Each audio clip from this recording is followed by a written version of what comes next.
VFS গ্লোবালের ছোট্টটা update নিয়ে আসলাম এবং এই সংক্রান্ত কমিউনিকেশন সংক্রান্ত কিছু ব্যাপার নিয়ে কথা বলবো। আসসালামু আলাইকুম রহমতুল্লাহ কাতু। তো গতকালকে আমি একটা ভিডিও আপলোড করছিলাম যেখানে আমি বলছিলাম যে ভিএফএস গ্লোবালের একটা আপডেট আছে বাট বিস্তারিত নাই। তো ভাবলাম যে আজকে গতকালকে বলে রাখছিলাম যে আজকে ভিএফএস গ্লোবাল নিয়ে কিছু কথা বলবো। যেহেতু প্রকৃত অর্থে আমি ভিএফএস গ্লোবাল নিয়ে খুব কম কথাই বলি। অনেকে বলে আপনি তো ভিএফএস গ্লোবাল নিয়ে কথা বলেন না। আসলে কি সত্যি কথা, এই ব্যাপারটা এমন একটা জটিল পর্যায়ে চলে গেছে গা যে এখন এটা রাষ্ট্রীয় ব্যাপার হয়ে দাঁড়াইছে যে আপনার বাংলাদেশে যদি গভর্নমেন্ট এখানে হাত না দেয় বা যদি ইটালিয়ান গভর্নমেন্ট যদি এটাতে আপনার হেল্প না করে, তা না হলে আমরা এটা থেকে বেরোতে পারবো না। কারণ শুধু শুধু আমরা ব্লগিং করে, আন্দোলন করে, সমাবেশ করে কিন্তু ভাই কিছুতে আগাইতে পারবো না। কোনো কিছু না, অলরেডি তারা বন্ধ করে রাখছে। তো গভর্নমেন্টের সহায়তা ছাড়া বাংলাদেশের প্লাস ইটালির আপনার গভর্নমেন্টের সহায়তা ছাড়া এটা বেরোতে পারবো না। এই জন্য আমি ভিএফএস গ্লোবাল নিয়ে খুব বেশি কথা বলি না। তো যাই হোক, যে একটা চমৎকার সুখবর আসলে গতকালকে অনেকে বলছে, আমিও কিছু বলার চেষ্টা করছি যে আপনার আজকের থেকে যে মানে আজকে তো 3 তারিখ, আমি আপনার আজকের থেকে আপনার ওয়েব প্লটটা চালু হয়েছে ওদের। এটা আপনার ডিক্লেয়ার করছে যে আগামী 13 এপ্রিল থেকে আপনার একটা সোলো চালু হবে, সেই সোলো চালু হবে। তো এটার ব্যাকগ্রাউন্ডটা কি? ব্যাকগ্রাউন্ডটা হলো এরকম যে 22 অক্টোবরের পর থেকে যত নুলস্থা ইস্যু করছে 2025-এর ক্লিক ডে সহ যত নুলস্থা ইস্যু করছে, সেই নুলস্থাগুলোতে আপনারা এই সোলোতের মাধ্যমে ওয়েব ফর্ম পূরণ করতে পারবেন।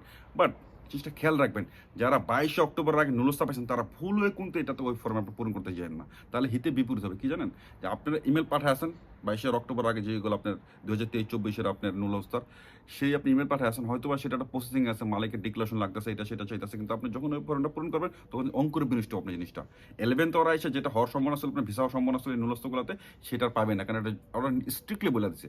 তবে একটা কাজ করতে পারেন আপনারা, যারা আপনারা ইমেল পাঠা রাখছেন তারা ওই একই মেলে আপনার জন্ম তারিখ দিয়ে, পাসপোর্ট নাম্বার দিয়ে, আপনারা ইসা দিয়ে নুলস্তর প্রোটোকল দিয়ে একটা রিকোয়েস্ট পাঠাইতে পারেন। ইমেলে একটা রিকোয়েস্ট পাঠাবেন যে আপনি এর আগে আপনি ইমেল পাঠাইছেন অ্যাপয়েন্টমেন্টের জন্য, এতদিন পর্যন্ত অ্যাপয়েন্টমেন্ট পাচ্ছেন না, তো কতদিন লাগতে পারে, এই যত আপনি রিকোয়েস্ট পাঠাতে পারেন যে আমি কবে নাগাদ আপনি অ্যাপয়েন্টমেন্টটা পেতে পারি। কিন্তু মনে রাখবেন, আপনাদের যে ইমেল পাঠা রাখছেন অ্যাপয়েন্টমেন্টের জন্য, সেই নুলস্তরের কিন্তু মেয়াদ যায় না ভাই, সত্যি কথা। ওটা আনলিমিটেড হয়ে গেছে গা। যখন আপনি কোনো কিছু আপনি ইমেল পাঠাইছেন তখন ওটা মেয়াদটা স্থগিত হয়ে গেছে গা। আর এটার মেয়াদ আপনার মানে ওভার হয় না, এক্সপায়ার হয় নাই। তো যাই হোক, এবার চলে যায় আমার নতুন যে সিস্টেমটা আসছে, এই যে ওয়েব ফর্মটা, এই ওয়েব ফর্মটা আপনার সিস্টেমটা খুব ভালো হয়েছে। সিস্টেমটা খুবই ভালো হয়েছে। যারা আপনার অভিজ্ঞ তারা হয়তো নিজে নিজে করতে পারবেন, যারা অভিজ্ঞ না তারা হয়তো হেল্পিং এন্ড নেবেন, কোনো এজেন্সি আছে। অনেকে বলবেন যে আপনি কি দালালি করতে আসেন? না ভাই, যারা একেবারে কম বোঝেন জিনিসগুলো, হয়তো অনেকে আমি দেখছি ইটালিতে ভাই আপনার 30-40% মানুষ এই জিনিসগুলো বোঝে না, জিনিসগুলো বোঝে না, ধর্ণা দেয় বিভিন্ন কাপে। যদি নিজে না পারেন, বাংলাদেশ অনেক হেল্পিং কার্ড আছে, এজেন্সি আছে, তাদের মাধ্যমে আপনারা শুধু আপনার আবেদন ফর্মটা পূরণ করার জন্য আপনি বলবেন, হয়তো 500-1000 যেতে পারে, এরকম হইতে পারে। কিন্তু ভাই লাখ লাখ টাকা খরচা করে আসবেন আপনি একটা ওয়েব ফর্ম পূরণ করার জন্য, যে 500-1000 টাকা খুব বেশি টাকা না, সত্য কথা বলতে এটার এগেনস্টে আর কি। তো আপনি ওয়েব ফর্মটা পূরণ করতে নিজে নিজে দেখা গেল আপনি গোলমেল বাজা ফেলাইছেন, তারপর একটা অঙ্কুর বিনষ্ট হলো, আপনি নুলস্থানে একটা ঝামেলা পড়ে গেলেন গা। সেই ঝামেলা থেকে আরও জন্য কথা বলছে ভাই, আমার কোনো পরিচিত এজেন্সি নেই। এটা বাংলাদেশে গেলে ভিএফএস গ্লোবালের সামনে অনেক এজেন্সি পাবেন, অনেক হেল্পিং হ্যান্ড আছে আপনার এজেন্সি, তারা 500-1000 টাকা দিলে সবচেয়ে বেটার। যারা কম বোঝেন তারা হেল্পিং হ্যান্ড নিয়ে আপনার এটা ওয়েব ফর্মটা পূরণ করেন। সেই ওয়েব ফর্মটা পূরণ করলে আপনার আলটিমেটলি 13 এপ্রিল থেকে চালু হবে যে আপনার একটা ওয়েব ফর্ম, এটা রেজিস্ট্রেশন করতে হবে। প্রতিটা জিনিস আপনি দিয়ে, নাম, জন্ম তারিখ, পাসপোর্টের নাম্বার থেকে শুরু করে প্রতিটা জিনিস, নুলস্থ নাম্বার দিয়ে, প্রোটোকল নাম্বার দিয়ে, প্রতিটা জিনিস দিয়ে আপনার পূরণ করতে হবে। সুন্দর মতো প্রিন্ট, মানে খুব একটা কঠিন কিছু না। এটা step by step VFS global কিছু আপডেট আমি দেওয়ার চেষ্টা করবো যে কীভাবে এটা পূরণ হয় না হয়।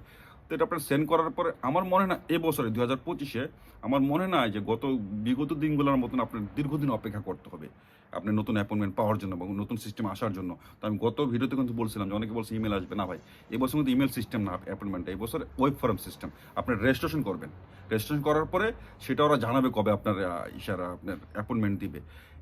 ইভেন আপনি যখন আপনার ওয়েব ফর্মটা পূরণ করবেন, রেজিস্ট্রেশনটা করবেন, তারপর থেকে কিন্তু আপনার নুল্লাস্তার মেয়াদটা স্থগিত হয়ে গেল। তার মানে এটার আর কোনো মেয়াদ থাকলো না, এটা আপনার আর ওভার হবে না, মেয়াদ হবে না। এটা নিয়ে ভীতু হওয়ার কিছু নেই। আপনি ওয়েব ফর্মটা পূরণ করার পর, রেজিস্ট্রেশন করার পরে আপনার প্রোটোকল নাম্বারটা যখন দিবেন আপনি আপনার নুল্লা অবস্থা, ততদিন তারপর থেকে আপনি নুল্লাস্তাটা মানে কি বলে এক্সপায়ার ডেট আর থাকলো না, এটা আনলিমিটেড হয়ে গেল।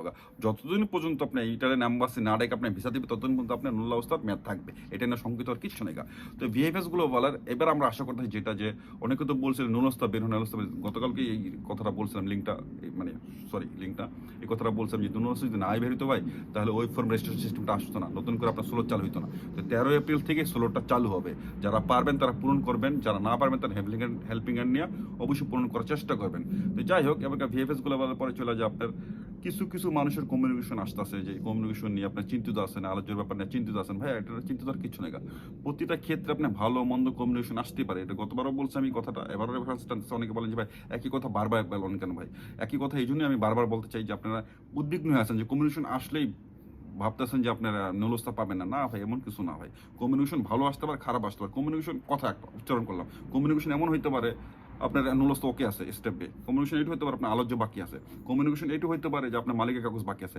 আবার কমিউনিকেশন এমনও হইতে পারে যে আপনি নুলস্থা পেয়ে গেছেন, তারপর কমিউনিকেশন আসছে। কারণ কি, এটা ম্যানুয়াল চেকের ক্ষেত্রে অনেক সময় স্লিপ অফ টাং বলি না আমরা, কথা বললে উল্টাপাল্টা মানে বের হয়ে যায়। এরকম নুলস্থ হয়তো দু একটা আপনি অটোমেটিক বের হয়ে গেছে গা। তো সেটাতে এরকম হবে না। এই জন্য আবারও তারা সেই নুলস্তর উপরে নতুন করে কমিউনিকেশন দিচ্ছে যে নুলস্তরে নিয়ে আসো, এই কাগজপত্রগুলো বাকি আছে সেগুলো নিয়ে আসো, আমরা ভেরিফাই করবো। এছাড়া আদারওয়াইজ কিছু না। তো গত একটা দুইটা ভিডিও আগে বলছিলাম যে এপ্রিল থেকে কিন্তু কিছু ধামাকা নিউ আমাদের কিছু আসতেছে। নুল অবস্থা বিএফএস দেখছেন, এই এপ্রিলের মাঝামাঝি থেকে কিন্তু অ্যাপয়েন্টমেন্ট সিস্টেমটা আসতেছে, এবং আশা করি আমরা নুল অবস্থা যতটা বের হয় আমাদের, যতটা আমরা আশা করতেছি এপ্রিলের মাঝামাঝি থেকে বের হওয়া শুরু করবে।